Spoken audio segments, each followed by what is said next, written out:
Henri voulait étudier en comptabilité à l'université d'Arusha en Tanzanie. Il a découvert qu'il ne pouvait pas s'inscrire à cette université parce qu'il n'avait pas les fonds suffisants. Avec une grande déception, il réfléchit à son avenir. Un pasteur adventiste a entendu parler de sa situation difficile et lui a offert des encouragements. La famille du pasteur a également exhorté Henri à ne pas abandonner. Henri a demandé une aide financière du gouvernement pour ses études et a attendu. Et attendu.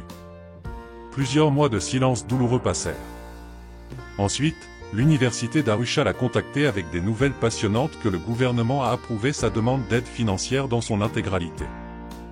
Henri est arrivé sur le campus avec de grands espoirs.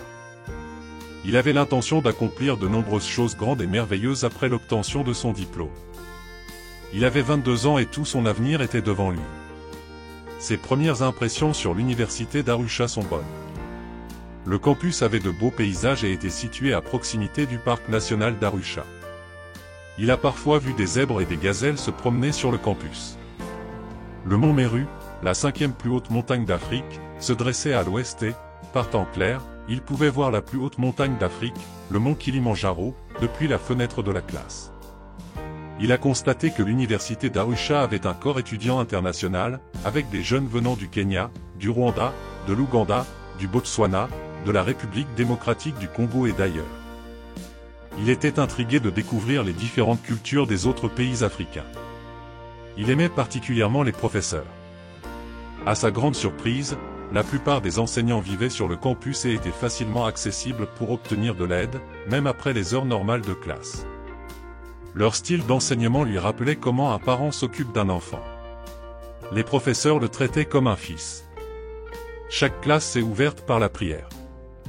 Il s'est plongé dans ses études à l'université adventiste du 7e jour. Pendant ses études, il a passé beaucoup de temps à comparer la foi adventiste avec la propre tradition religieuse de sa famille. Il se trouva attiré par la foi adventiste. Il ne manquait jamais les services d'adoration du sabbat, les réunions de prière du mercredi soir et les semaines de prière. Pourtant, il assistait régulièrement aux services de culte de son église le dimanche. Pour Henri, l'un des attraits de la foi adventiste était les repas servis à la cafétéria de l'université. Les cuisiniers préparaient des plats strictement végétariens. Étudier à l'université lui a donné l'occasion de mettre en pratique ce qu'il avait lu plus tôt sur le régime végétarien. Après 3 mois d'un régime végétarien strict, il n'a vu aucun changement dans sa santé. Puis un jour, il a été invité par des amis pour un déjeuner de mouton hors campus. Cette nuit-là, Henri ne pouvait pas se concentrer. Il a eu du mal à étudier, il avait l'impression que ses prières étaient faibles et il n'a pas dormi profondément. C'est à ce moment-là qu'il a décidé qu'un régime végétarien était ce qu'il y avait de mieux pour lui. Henri a été étonné de la façon dont les adventistes ont célébré le dîner du Seigneur. Il n'avait jamais vu des gens se mettre 2 par 2 pour se laver les pieds. Le lavement des pieds, combiné avec le fait de manger du pain et de boire du jus de raisin, lui a donné une nouvelle compréhension de la signification du vrai pardon et de la complète humilité. Les après-midi de sabbat étaient très spéciaux. Les professeurs et les autres étudiants l'invitaient souvent à déjeuner.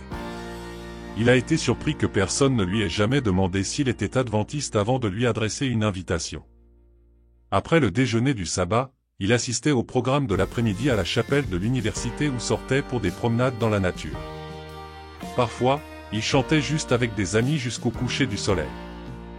Au fil des mois, il a acquis un aperçu d'un nouveau mode de vie avec le Christ qui changeait sa vie. Une partie de l'offrande du 13e sabbat de ce trimestre aidera à agrandir l'université d'Arusha avec la construction d'une salle polyvalente indispensable. Merci d'avoir planifié une offrande généreuse qui aidera à initier des étudiants comme Henri à une nouvelle vie avec Christ. L'histoire d'Henri se terminera la semaine prochaine.